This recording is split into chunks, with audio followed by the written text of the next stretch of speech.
My name is Sophia, and for the longest time, I truly believed I had the kind of family most people only dream about. I was 29 years old, working as a marketing coordinator in Chicago, and I was the golden child in our tight-knit family. Or at least that's what I thought. Every Sunday, we gathered at my parents' beautiful suburban home for dinner. Mom would make her famous lasagna, Dad would tell the same old jokes, and my younger brother Ethan and I would fight over the last piece of garlic bread like we were still kids. Those evenings felt warm, safe, and unbreakable.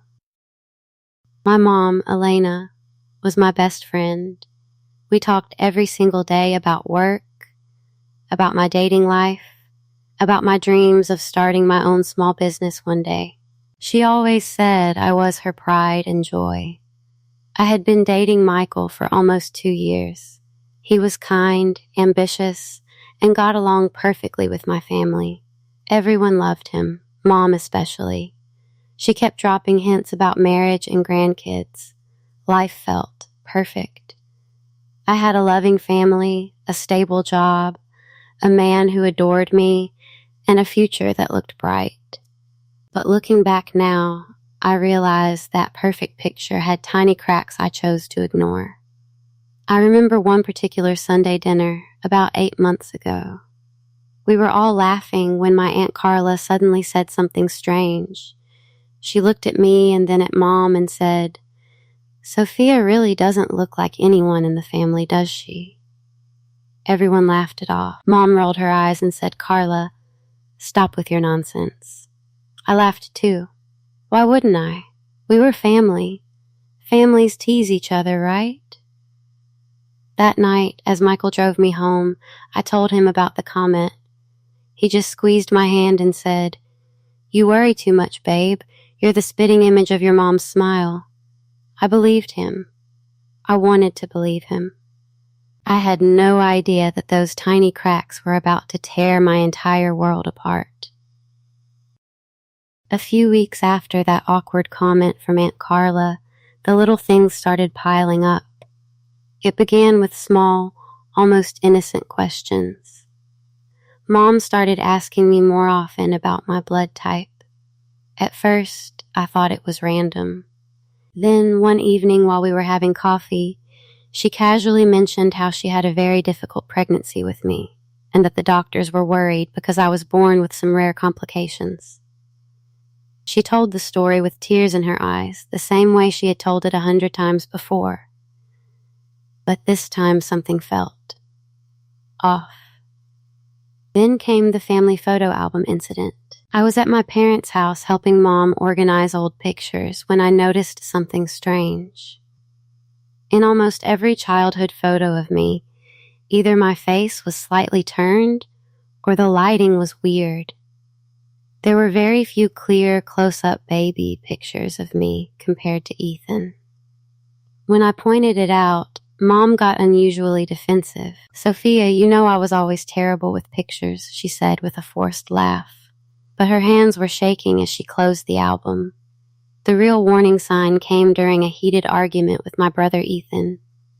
We were fighting about something silly when he suddenly snapped, "You're not even really one of us anyway." He said it like a joke, but the words landed like ice in my stomach. When I pressed him on what he meant, he backtracked immediately and said he was just messing with me. But the damage was done. That night I couldn't sleep. I told Michael about it. He listened patiently, then pulled me close and said, "Your family can be dramatic sometimes. Don't let it get to you. You're their daughter. That's all that matters." His words comforted me. I pushed the doubts down. I told myself I was overthinking.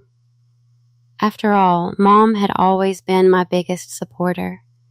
She helped me through college, celebrated every promotion with me, and was always there when I needed her. I chose to ignore the growing unease in my chest. But the universe has a way of forcing you to see the truth, even when you're desperately trying to look away. It all shattered on a rainy Thursday evening. I had gone over to my parents' house to drop off some documents for Dad. The front door was slightly open, and I could hear my mom's voice coming from the living room. She was on the phone, speaking in a low, urgent tone I had never heard before. She can never find out. I've kept this secret for 30 years. If Sophia learns the truth, it will destroy everything. My heart stopped. I stood frozen in the hallway, rain still dripping from my coat. I wanted to turn around and leave, but my feet wouldn't move. Mom continued, her voice cracking. She's not his. She was never Richard's daughter. I made a mistake, one stupid mistake. But she's mine. I raised her. That's what matters. The phone slipped from my fingers and hit the floor with a loud thud. Mom spun around, her face going deathly pale when she saw me standing there. The phone call ended abruptly. For a few seconds, there was complete silence, the kind that screams louder than any words. "Sophia," she whispered, her voice trembling. "It's not what you think." But it was exactly what I thought. I felt like someone had punched me in the stomach. My own mother had just admitted I wasn't my father's biological daughter. 30 years of lies. 30 years of pretending. All those family dinners, all those "you look just like your dad" comments, they were all built on a foundation of deception. When my father, the man I had called Dad, my entire life, walked in and saw my face, Mom tried to explain. She said it was a one-time mistake during a rough patch in their marriage. That she loved me more than anything. That blood didn't matter.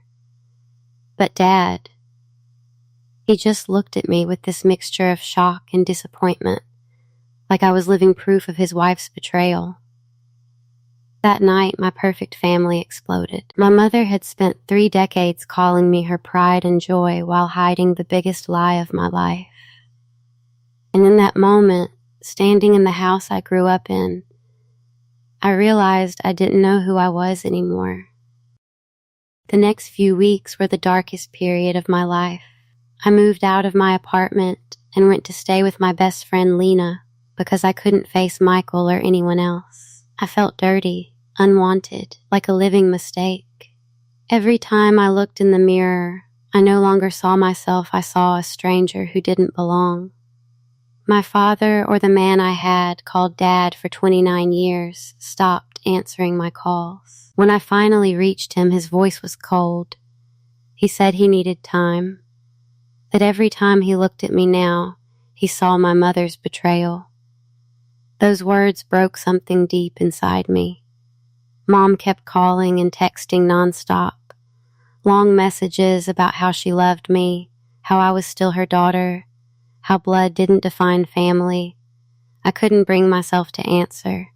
Her voice now felt like poison. The same woman who used to comfort me when I was sick or heartbroken was now the source of my deepest pain.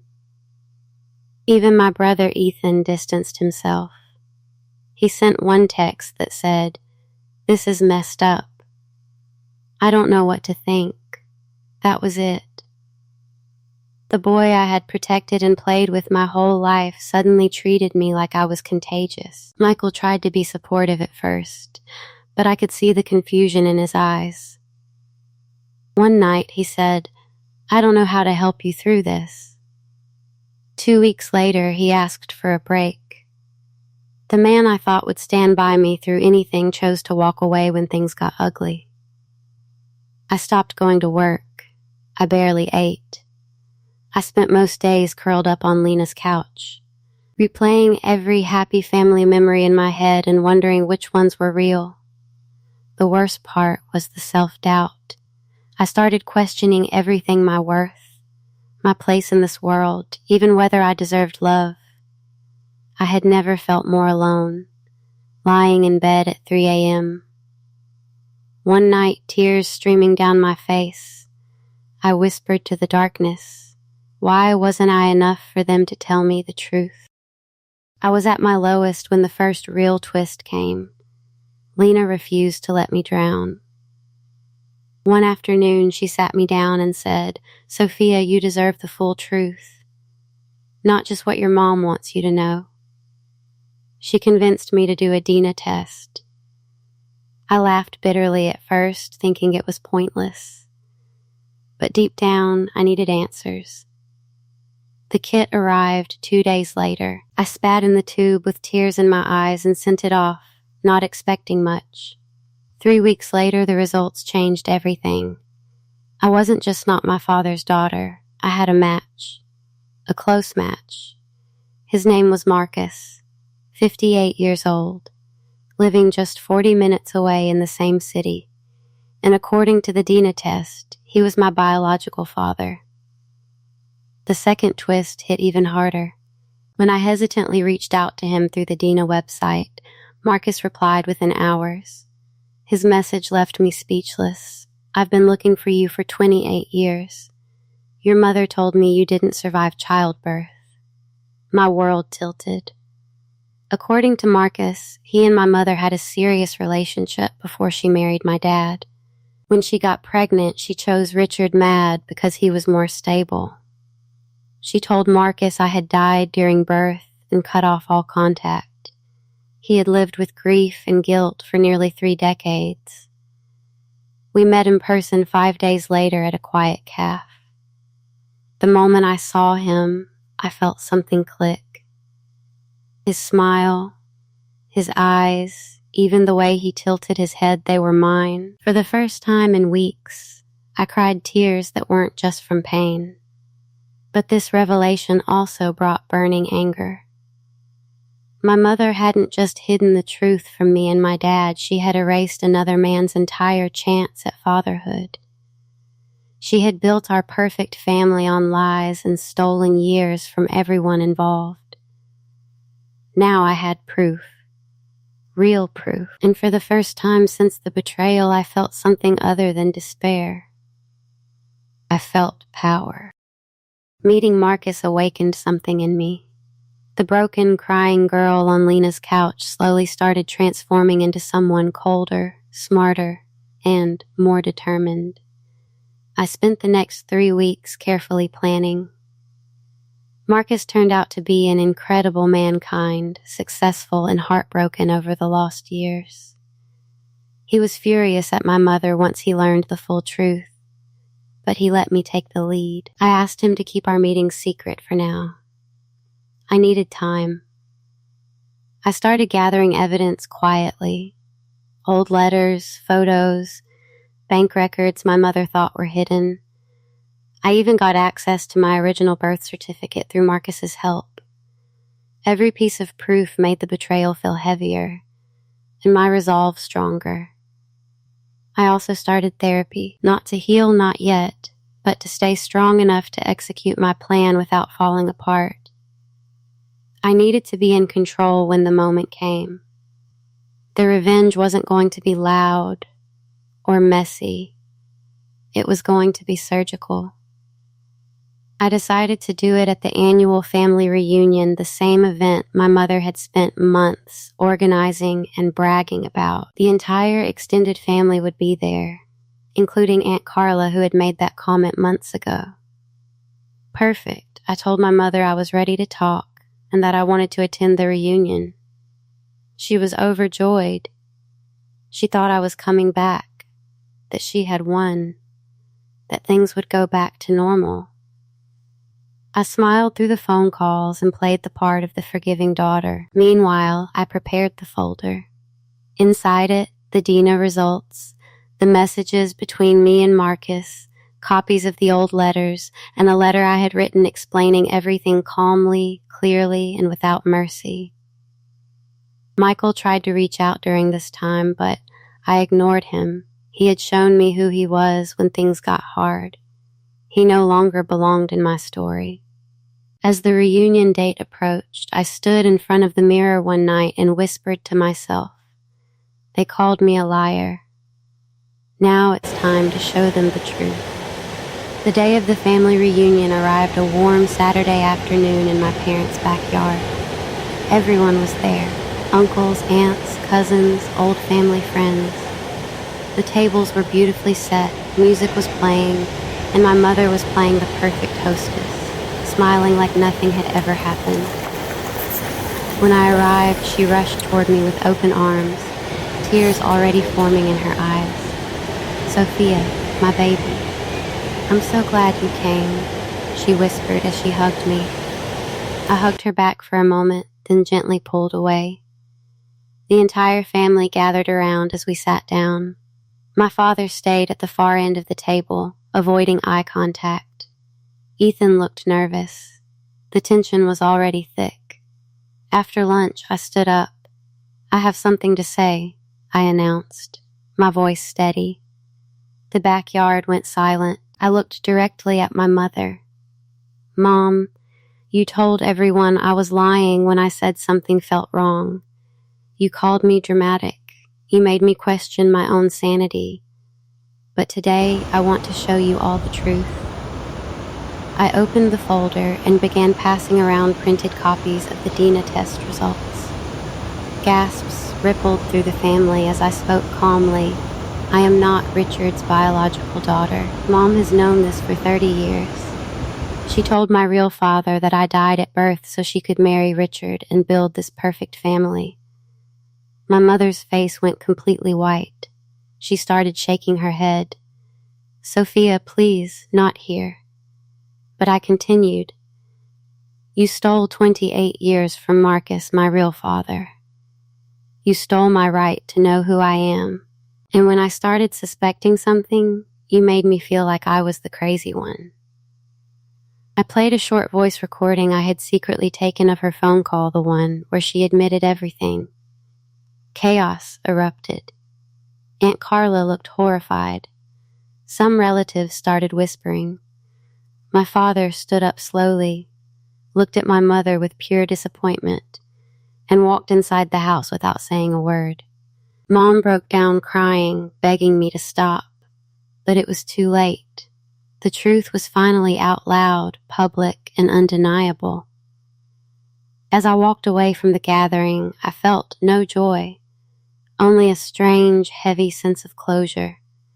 The girl they called a liar had just exposed the biggest lie of all. The weeks after the family reunion were quiet, but powerful. My mother tried to reach out many times. Long voicemails, flowers sent to my door, even messages through relatives. I read every message, but I didn't reply. Not yet. Some wounds need time before you can even think about forgiveness. Marcus and I continued building our relationship slowly. He's become one of the most important people in my life. We meet every weekend. He tells me stories about his life, shows me pictures of his parents, Mampa, and listens when I need to talk about my pain. For the first time, I feel like I truly belong somewhere without having to earn it. My father, Richard, eventually asked to meet me. It was an emotional conversation. He told me he needed time to process everything, but that he still loves me as the daughter he raised. We're taking things one day at a time. It's not perfect, but it's honest. As for my mother, I met her alone 3 months later. I told her I understood she was scared all those years ago. But I also told her that love doesn't justify destroying people's lives. I made it clear that I needed space, maybe a lot of space, and that trust would take years to rebuild, if ever. She cried. I cried too. But I walked away with my head high. I also started my own small marketing agency, something I had always dreamed of, but never had the courage to pursue. Marcus became my first client. The girl who once felt worthless was now creating her own path. Looking back, I realized the greatest betrayal wasn't just the lie about my father. It was my mother teaching me for 29 years that love means hiding the truth. Today, I no longer need their validation to know my worth. I carry the truth, all of it, and it has made me stronger, wiser, and more compassionate. If there's one thing I've learned from this painful journey, it's this: Never let anyone make you doubt your own reality. Your truth matters, even when the people who are supposed to love you try to bury it. And sometimes the strongest thing you can do is stop begging for a seat at a table that was never meant for you and build your own. Thank you for listening to my story.